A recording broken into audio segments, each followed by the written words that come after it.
Video में आज हम डिस्कस करने वाले हैं हिस्ट्री का कक्षा 12वीं के अध्याय 6 को, जिसका नाम है भक्ति सूफी परंपराएं। अभी तक हमने हिस्ट्री में लेसन 1, 2, 3 और 4 के वीडियोस बना दिए हैं। उनका अगर आपको सॉल्यूशन चाहिए उन लेसन का, तो लिंक डिस्क्रिप्शन बॉक्स में, आप वहां जाकर उनको देख सकते हैं। और हमारा जो 5 लेसन है वो इस वर्ष रिड्यूस हो चुका है। तो आज हम सीधे करने वाले हैं हमारा 6 लेसन भक्ति सूफी परंपराएं। तो चलिए इसकी सही जोड़ी को देख लेते हैं। सबसे पहले हमारे सामने सही जोड़ी में है फर्स्ट करक्कई अम्मयार। तो ये एक स्त्री भक्त थी, तो ये किससे संबंधित थी? तो राइट आंसर रहेगा शिव भक्त से। उसके बाद सेकंड है ख्वाजा मुइनुद्दीन चिश्ती। तो ये उनकी दरगाह कहाँ है? तो अजमेर में है, तो इसका आएगा सेकंड। उसके बाद थर्ड है गुरु गोविंद सिंह। तो इन्होंने खालसा पंथ की स्थापना की, तो ये रहेगा थर्ड का। उसके बाद क्वेश्चन नंबर 4 है गुरु नानक देव। तो इनका जन्म हुआ था तलवटी ननकाना में, तो इसका रहेगा 4th। उसके बाद अलवार संत, तो इसके सामने का ही जस्ट रहेगा विष्णु पूजा। सो इस प्रकार हमारी सही जोड़ी कंप्लीट होती है। चलिए हम आगे बढ़ते हैं। हमारा आगे क्वेश्चन है लघुत्तरीय प्रश्न 3 अंक के, जिसमें सबसे पहला क्वेश्चन है हमारे सामने, मात्र ग्रहीता से आप क्या समझते हैं? तो चलिए इसके आंसर को देख लेते हैं। सो फ्रेंड्स, जैसा कि आप स्क्रीन पर देख सकते हैं मात्र ग्रहीता। तो मात्र ग्रहीता वह परिपाटी है जहां स्त्रियां विवाह के बाद अपने मायके में ही अपनी संतान के साथ रहती है और उनके पति उनके साथ आकर रह सकते हैं। तो इसे बोलते हैं मात्र ग्रहीता, यानी कि जहां पर लेडीज़ की शादी हो जाने पर लेडीज़ उसी के मायके में ही रहे, न कि ससुराल जाके रहे। अपने मायके में ही अपनी संतान के साथ में रहे, और अगर उसका पति चाहता है तो वो भी उसके मायके में उसके साथ रह सकता है। और इसका उदाहरण भी आपको लिखना है। तो उदाहरण रहेगा अरब मुसलमान व्यापारी जो मालाबार तट केरल के किनारे बसे थे, उन्होंने मात्र ग्रहता को अपनाया है। आपको इसका उदाहरण जरूर लिखना है, क्योंकि ये 3 मार्क्स का आंसर है। और आप अगर डेफिनेशन लिख दोगे तो आपको पूरे 3 मार्क्स नहीं मिलेंगे, लेकिन आप अगर एग्जाम्पल दे दोगे तो आपको पूरे 3 मार्क्स मिलेंगे। सो आप इसका स्क्रीनशॉट ले लीजिए। चलिए अपने नेक्स्ट क्वेश्चन की तरफ आगे बढ़ते हैं। सो जैसा कि फ्रेंड आप स्क्रीन पर देख सकते हैं, हमारा क्वेश्चन नंबर 2 है शेख निज़ामुद्दीन औलिया के बारे में आप क्या जानते हैं? तो हमें शेख निज़ामुद्दीन औलिया के बारे में एक छोटी सी टिप्पणी लिखनी है। तो चलिए इसके आंसर को देख लेते हैं। सो फ्रेंड, जैसा कि आप स्क्रीन पर देख सकते हैं, शेख निज़ामुद्दीन औलिया। शेख निज़ामुद्दीन औलिया चिश्ती सिलसिला के मुख्य उपदेशक थे। शेख निज़ामुद्दीन औलिया की दरगाह दिल्ली में स्थित है। निज़ामुद्दीन औलिया चिश्ती घराने के चौथे संत थे। शेख निज़ामुद्दीन औलिया एक प्रसिद्ध सूफी संत है। शेख निज़ामुद्दीन औलिया ने कई आध्यात्मिक वारिसों का चुनाव किया है और उन्होंने उपमहाद्वीप के विभिन्न भागों में खानकाह स्थापित करने के लिए नियुक्त किया। इस वजह से चिश्तियों के उपदेश, व्यवहार और संस्थाएं तथा शेख निज़ामुद्दीन का यश चारों ओर फैल गया। उनकी तथा उनके आध्यात्मिक पूर्वजों की दरगाह पर अनेक तीर्थयात्री आने लगे। तो ये एक थोड़ी सी हमारे लिए लैंग्वेज हमें टफ लग रही होगी, पर ये हमें शेख निज़ामुद्दीन औलिया के बारे में पूरी टिप्पणी लिखनी है। तो आप इसका स्क्रीनशॉट ले लीजिएगा। आप पहले यहाँ से यहाँ तक एक स्क्रीनशॉट ले लीजिए, उसके बाद आप यहाँ से यहाँ तक एक स्क्रीनशॉट ले लीजिए। सो आई होप आपने स्क्रीनशॉट ले लिया होगा। चलिए अपने नेक्स्ट क्वेश्चन की तरफ आगे बढ़ते हैं। सो फ्रेंड, जैसा कि आप स्क्रीन पर देख पा रहे हैं, हमारा नेक्स्ट क्वेश्चन है इस्लाम धर्म की उन विशेषताओं को प्रतिपादित कीजिए जिनकी मदद से यह धर्म समूचे उपमहाद्वीप में फैल गया। तो हमें जो इस्लाम धर्म है उनकी कुछ क्वालिटीज़ बतानी है जिसके कारण ये पूरे उपमहाद्वीप में फैल गया। सो चलिए इसके आंसर को देख लेते हैं।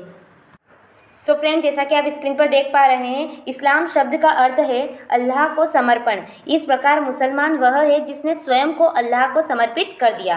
उसके बाद इस्लाम एकेश्वरवादी धर्म है जो शरिया पर आधारित है। इस्लाम के आगमन के बाद जो परिवर्तन हुए वे शासक वर्ग तक ही सीमित नहीं थे, अपितु उपमहाद्वीप के दूर दराज तक और विभिन्न सामाजिक समुदायों जैसे किसान, शिल्पी, योद्धा, व्यापारी के बीच फैल गए। उन्होंने इस्लाम कबूल किया। जिन्होंने इस्लाम कबूल किया उन्होंने सैद्धांतिक रूप से इनकी 5 मुख्य बातें मानी। पहली, अल्लाह एकमात्र ईश्वर है। पैगंबर मोहम्मद उनके दूत यानी कि शाहद है। दिन में 5 बार नमाज पढ़नी चाहिए। खैरात यानी कि ज़कात बांटनी चाहिए। और 5वां रमजान के महीने में रोज़ा रखना चाहिए। साथ ही हज के लिए मक्का जाना चाहिए। सो ये हमें लिखना है इसके उत्तर में। तो आप यहाँ से यहाँ तक इसका स्क्रीनशॉट ले लीजिए, उसके बाद आप इसका स्क्रीनशॉट ले लीजिए और फिर इन 5 बातों का स्क्रीनशॉट ले लीजिए। मैं आप सभी स्टूडेंट को ये बात बताना चाहती हूँ कि ये जो क्वेश्चन है इस्लाम धर्म की उन विशेषता, ये मुझे नहीं मिला अच्छे से, मतलब एकदम directly right to right answer नहीं मिला था, तो मैंने बड़ी मुश्किल से इसे अपने हिसाब से ढूंढ कर बनाया है। सो अगर किसी स्टूडेंट के पास इसका बिल्कुल राइट टू राइट आंसर हो तो वो हमें बता दें कमेंट बॉक्स में, और ये भी आप लिख सकते हैं, इससे भी आपको मार्क्स अच्छे ही मिलेंगे। तो चलिए अपने नेक्स्ट क्वेश्चन की तरफ आगे बढ़ते हैं। सो फ्रेंड, जैसा कि आप स्क्रीन पर देख पा रहे हैं, हमारा नेक्स्ट क्वेश्चन है कबीर की वाणी के कोई 3 परिपाटियों में संकलित किया गया है। जो कबीर की वाणी है उन्हें किन 3 परिपाटियों में संकलित किया गया है, उनके नाम हमें बताना है। तो चलिए इसके आंसर को देखते हैं। सो फ्रेंड, जैसा कि आप स्क्रीन पर देख पा रहे हैं, कबीर की वाणी को 3 परिपाटियों में संकलित किया गया है, जो कि है कबीर बीजक, कबीर ग्रंथावली और आदि ग्रंथ साहिब। उसके बाद हमें इन तीनों की डिटेल्स दे देनी है। कबीर बीजक, तो कबीर बीजक पंथियों द्वारा वाराणसी तथा उत्तर प्रदेश के अन्य स्थानों पर संरक्षित है। और जो कबीर ग्रंथावली है का संबंध राजस्थान के दादू पंथियों से है। साथ ही आदि ग्रंथ साहिब जो है वो कबीर के कई पद आदि ग्रंथ साहिब में संकलित है। लगभग सभी पांडुलिपियों का संकलन कबीर की मृत्यु के बाद ही हुआ है। तो इस प्रकार हमें इसका आंसर देना है। और आप ये जो मैंने रेखा चित्र बनाया है इसको भी बनाना है, क्योंकि इससे फुल मार्क्स मिलते हैं। सो आप यहाँ से यहाँ तक इसका स्क्रीनशॉट ले लीजिए, उसके बाद इन तीनों का स्क्रीनशॉट ले लीजिए। तो चलिए अपने नेक्स्ट क्वेश्चन की तरफ आगे बढ़ते हैं। जैसा कि फ्रेंड आपने स्क्रीन पर देख सकते हैं, हमारा नेक्स्ट क्वेश्चन है रामानुचार्य कौन थे, संक्षिप्त में लिखिए। तो हमें रामानुचार्य के बारे में बताना है। तो चलिए इसके आंसर को देख लेते हैं। सो फ्रेंड, जैसा कि आप स्क्रीन पर देख पा रहे हैं, रामानुचार्य कौन थे। तो रामानुचार्य भक्ति आंदोलन के महान प्रचारक थे। इनका जन्म मद्रास प्रांत, जो कि अभी आंध्र प्रदेश में है, में तिरुपति नामक स्थान पे हुआ था। इनका विश्वास था कि समस्त बातों को ध्यान हटाकर ईश्वर की भक्ति करने से ही मोक्ष की प्राप्ति हो सकती है। इन्होंने वेदांत संग्रह, वेदांत सूत्र, वादरायण का भाष्य तथा भगवद गीता की व्याख्या लिखी है। तो ये आंसर रहेगा, आप इसका स्क्रीनशॉट ले लीजिए। सो आई होप। सो फ्रेंड, जैसा कि आप स्क्रीन पर देख पा रहे हैं, अब हमारे सामने हमारे लघुत्तरीय प्रश्न है, जो कि 4 मार्क्स के हैं, जिसमें फर्स्ट क्वेश्चन है हमारे सामने, उदाहरण सहित स्पष्ट कीजिए कि संप्रदाय के समन्वय से इतिहासकार क्या अर्थ निकालते हैं। तो चलिए इसके आंसर को देख लेते हैं। सो फ्रेंड, जैसा कि आप स्क्रीन पर देख सकते हैं, इतिहासकारों के अनुसार विभिन्न पूजा प्रणालियों का एक दूसरे से मिलन और सहिष्णुता की भावना ही संप्रदाय का समन्वय है। संप्रदाय के समन्वय का क्या अर्थ निकालते हैं, तो वे इतिहासकार जो इसे समझने का प्रयास करते हैं, उनका सुझाव है कि यहाँ कम से कम 2 प्रक्रिया कार्यरत थी।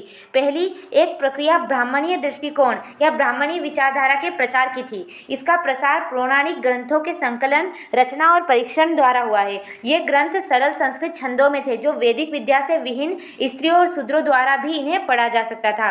एक तो ये विचारधारा थी, और दूसरी प्रक्रिया स्त्री, शूद्रों व समाज के अन्य वर्गों की आस्था और आचरणों को ब्राह्मण की स्वीकृति वाली उसे एक नया रूप प्रदान करने की थी। समाजशास्त्रियों का विचार है कि संपूर्ण महाद्वीप यानी कि धार्मिक विचारधाराएं और पद्धतियां एक दूसरे के साथ संवाद का ही परिणाम है। तो इस प्रकार ये 2 प्रक्रिया थी उस टाइम पे। उदाहरण के लिए आप देख सकते हैं, इस प्रक्रिया का सबसे विशिष्ट उदाहरण पुरी उड़ीसा में स्थित उड़ीसा में मिलता है, जहां मुख्य देवता के 12वीं शताब्दी तक आते आते जगन्नाथ, शाब्दिक अर्थ में संपूर्ण विश्व का स्वामी जगन्नाथ यानी जगत धन ईश, जगत के जो नाथ है, जगत के जो ईश्वर है, विष्णु के एक स्वरूप के रूप में प्रस्तुत किए गए। सो इस प्रकार आप देख सकते हैं यहाँ पर यहाँ ये पूरा आंसर कंप्लीट होता है। तो आपको इसका स्क्रीनशॉट ले लेना है। तो आप सबसे पहले यहाँ से यहाँ तक इसका इतना स्क्रीनशॉट ले लीजिए। सो अब आप इसका स्क्रीनशॉट ले लीजिए, उसके बाद आप इसका स्क्रीनशॉट ले लीजिए और फिर इसका। सो आई होप आपने स्क्रीनशॉट ले लिया होगा। चलिए अपने नेक्स्ट क्वेश्चन की तरफ आगे बढ़ते हैं। जैसा कि फ्रेंड आप स्क्रीन पर देख पा रहे हैं, हमारा नेक्स्ट क्वेश्चन है बेसारिया और बासारिया सूफी परंपरा के बीच एक रूपता और अंतर दोनों को स्पष्ट कीजिए। यानी कि हमें उनमें समानता भी बतानी है और साथ साथ में हमें डिफरेंस भी बताने हैं। तो चलिए इसके आंसर को देख लेते हैं। सो फ्रेंड, जैसा कि आप स्क्रीन पर देख पा रहे हैं, सरिया मुसलमानों को निर्देशित करने वाला कानून है। यह कुरान शरीफ और हदीस पर आधारित है। सरिया का पालन करने वाले को बासारिया और सरिया की अवहेलना करने वालों को बेसारिया कहा जाता है। यानी कि जो मुसलमान का कानून है सरिया, उसका जो पालन करते हैं उसे कहते हैं बासरिया, और जो पालन नहीं करते हैं उसे कहते हैं बेसरिया। अब हम देख लेते हैं कि इनमें फिर भी क्या समानताएं हैं। तो समानताओं में जैसे आएगा, सबसे पहले बेसारिया और बासरिया दोनों ही इस्लाम धर्म से संबंध रखते हैं।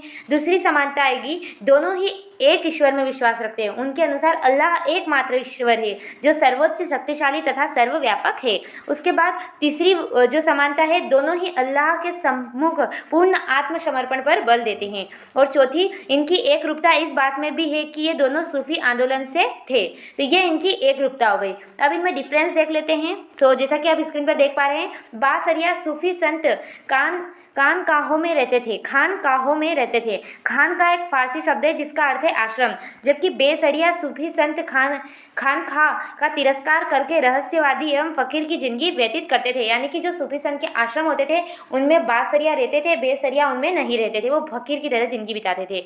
और दूसरी विशेषता है बासरिया सिलसिले सरिया का पालन करते हैं, किंतु बेसरिया सरिया में बंधे हुए नहीं है, जैसा कि हमने ऊपर भी देख लिया। तो ये इनमें दो मेन डिफरेंस है और बाकी ये इनकी एक रूपता है, और ये आपको थोड़ा सा ये लिख लेना है। तो आप पहले इनका स्क्रीनशॉट ले लीजिए। सबसे पहले आप इस डेफिनेशन का स्क्रीनशॉट ले लीजिए, उसके बाद जो भी इनमें एक रूपता है उनका स्क्रीनशॉट ले लीजिए, और उसके बाद आप जैसे कि यहाँ पर इनका स्क्रीनशॉट ले लीजिए जो कि इनमें डिफरेंस है। सो आई होप आपने स्क्रीनशॉट ले लिया होगा। चलिए अपने नेक्स्ट क्वेश्चन की तरफ आगे बढ़ते हैं। सो फ्रेंड, जैसा कि आप स्क्रीन पर देख सकते हैं, हमारा नेक्स्ट क्वेश्चन है चिश्ती सिलसिला के विषय में संक्षिप्त में लिखिए। यानी कि जो चिश्ती सिलसिला था उसके बारे में हमें एक छोटा सा पैराग्राफ लिखना है। तो चलिए इसके आंसर को देख लेते हैं।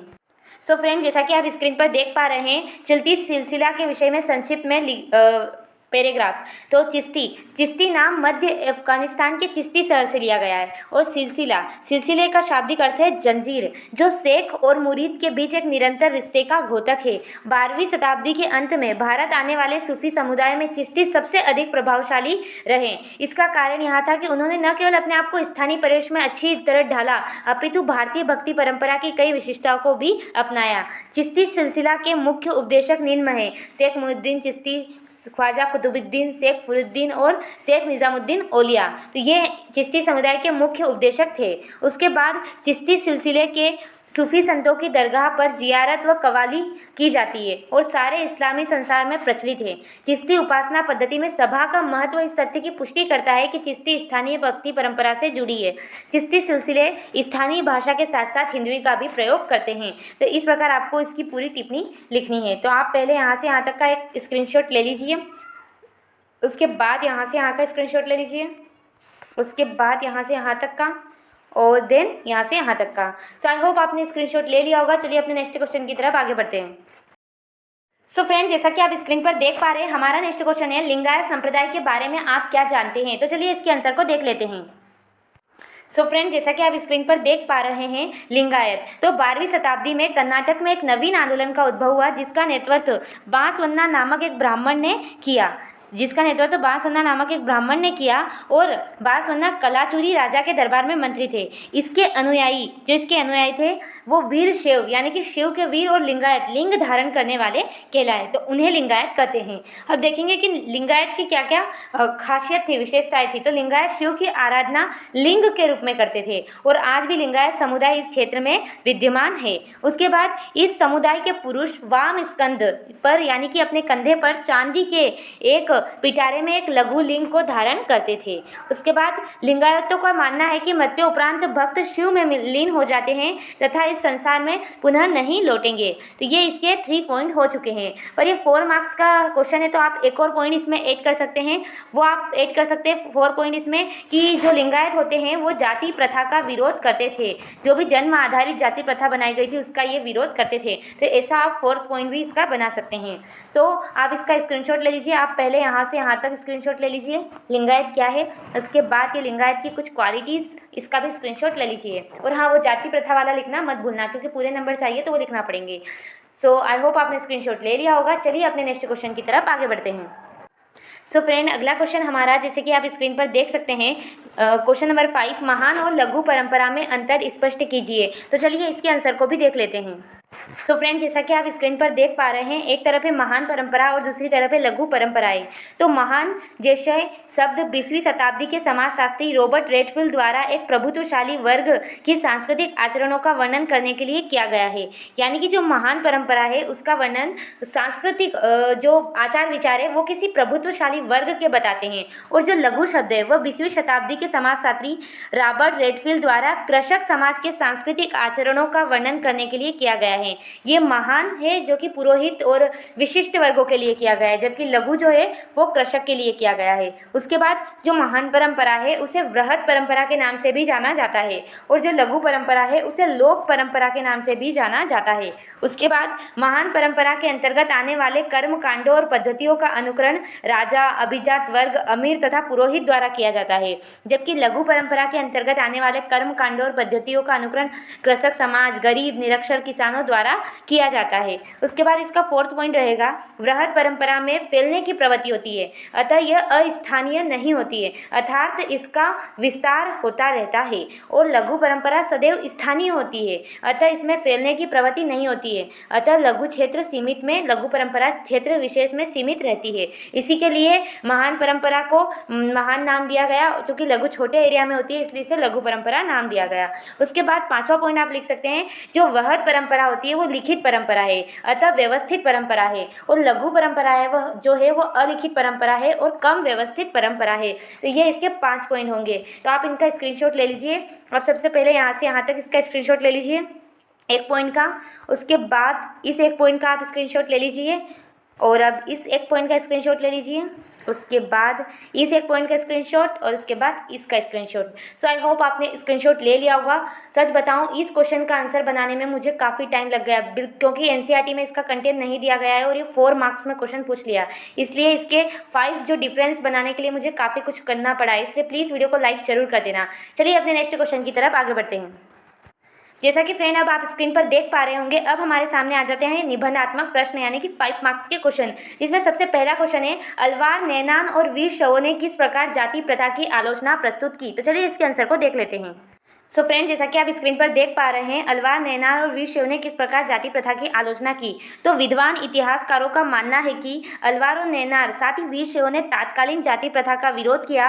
अलवार और नैनार संतों ने जाति प्रथा व ब्राह्मण की प्रभुत्वता के विरोध में आवाज़ उठाई। कुछ हद तक यह बात सत्य प्रतीत होती है, क्योंकि भक्ति संत विविध समुदाय से थे, जैसे ब्राह्मण, शिल्पकार, किसान, और कुछ तो उन जातियों से थे जिन्हें अस्पृश्य माना जाता था। तो इससे स्पष्ट होता था कि अलवार और नैनार जाति प्रथा के विरोधी थे। साथ ही अलवार विष्णु भक्त व नैनार जो कि शिव भक्त हैं, हरि को भजे सो हरि को होए सिद्धांत को मानते थे, जिससे पता चलता है कि इनका जाति व्यवस्था के प्रति कैसा दृष्टिकोण था।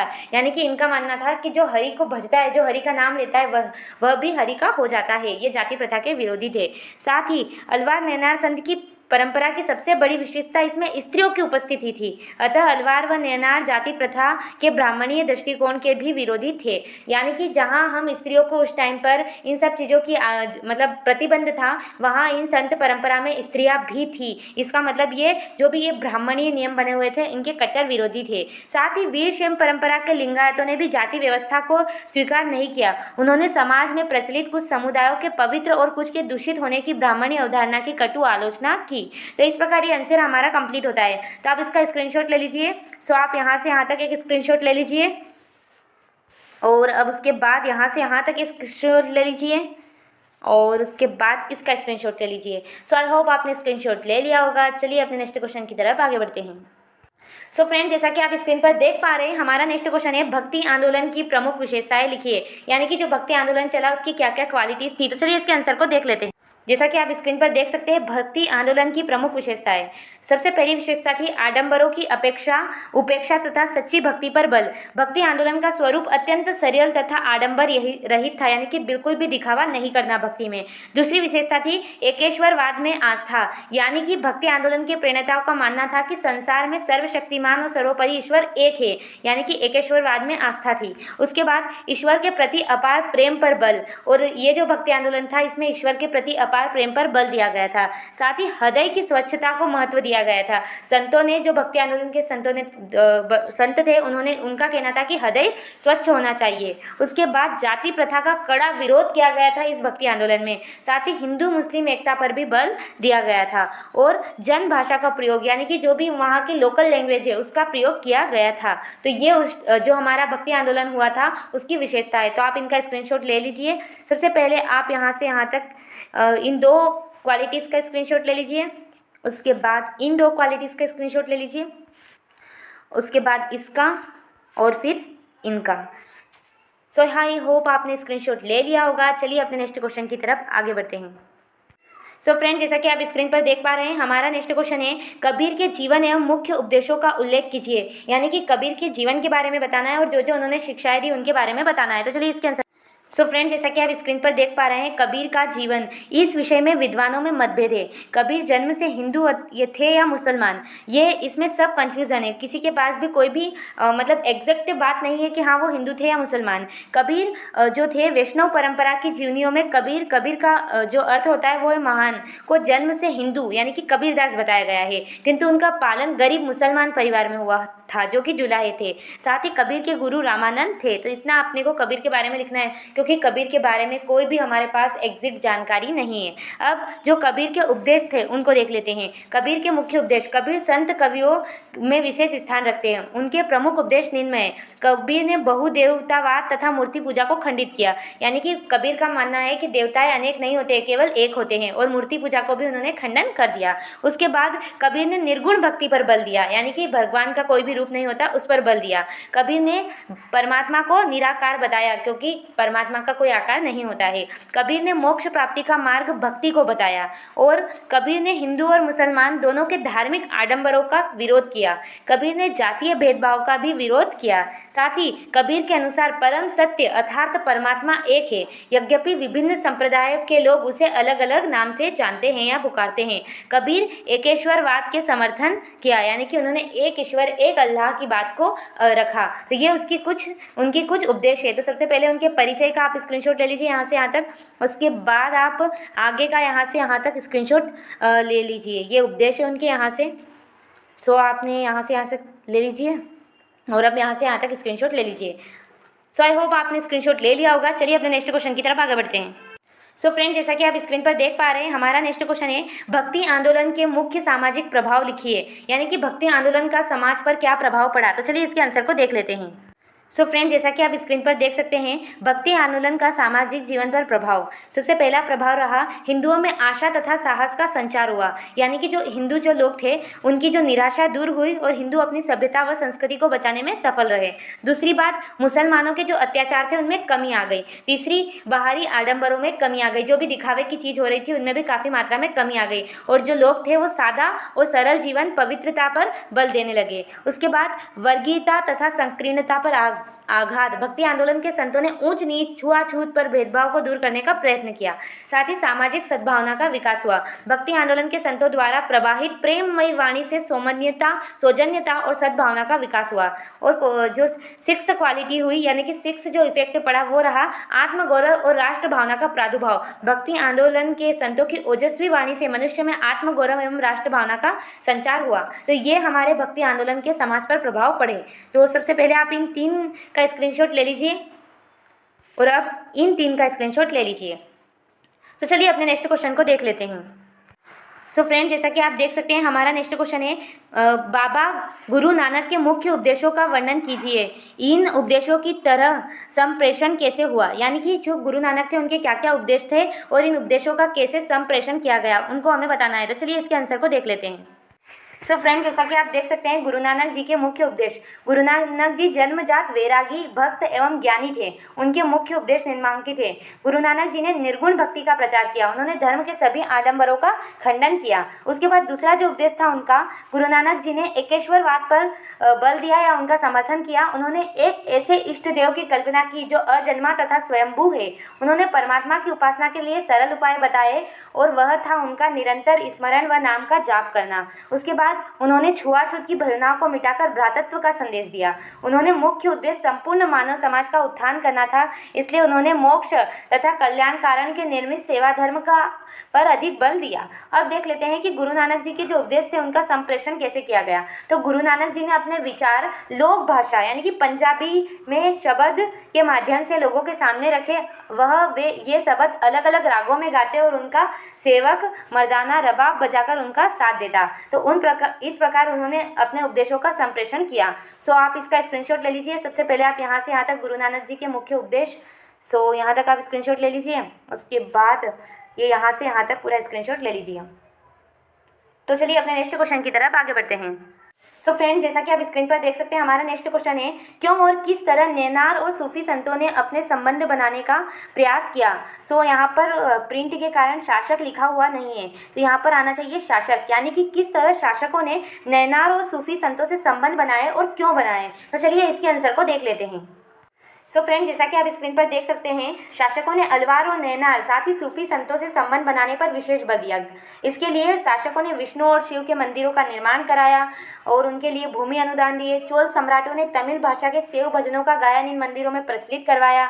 संत कवियों की प्रतिमाएं स्थापित करवाई गई। साथ ही यहाँ पर उन्होंने क्या किया, सूफी संतों को सुल्तानों ने खानकाहों को कर मुक्त कर दिया और भूमि अनुदान में भी दी। तो इस प्रकार वह शासकों से संबंध स्थापित कर रहे थे। और अब हमें पूछा गया है कि क्यों कर रहे थे, तो उसके क्या कारण थे। तो शासकों द्वारा संतों से संबंध बनाने के कारण, तो सबसे पहला देखिए आप, नैनार और अलवार संत बेलाल कृषकों द्वारा सम्मानित होते थे, इसलिए आश्चर्य नहीं है कि शासकों ने भी उनका समर्थन पाने का प्रयास किया होगा। उदाहरणतः चोल सम्राटों ने देवीय समर्थन पाने का दावा किया। तो पहली बात तो रही समर्थन के लिए। और दूसरा यहाँ पे देख सकते हैं, शासकों का समर्थन प्राप्त करना चाहते थे, शासक संतों का समर्थन प्राप्त करना चाहते थे, इसलिए चोल सम्राट परांतक प्रथम ने संत कवि अब्बार समद्दर और सुंदरार की धातु प्रतिमाएं शिव मंदिर में स्थापित करवाई। उसके बाद तीसरा यहाँ पे आप लिख सकते हैं, शासकों ने सत्ता के प्रदर्शन के लिए सुंदर मंदिरों का निर्माण कराया जिनमें पत्थर और धातु से बनी मूर्तियां सुसज्जित थी। उसके साथ साथ सूफी संतों की धर्मनिष्ठता, विद्वता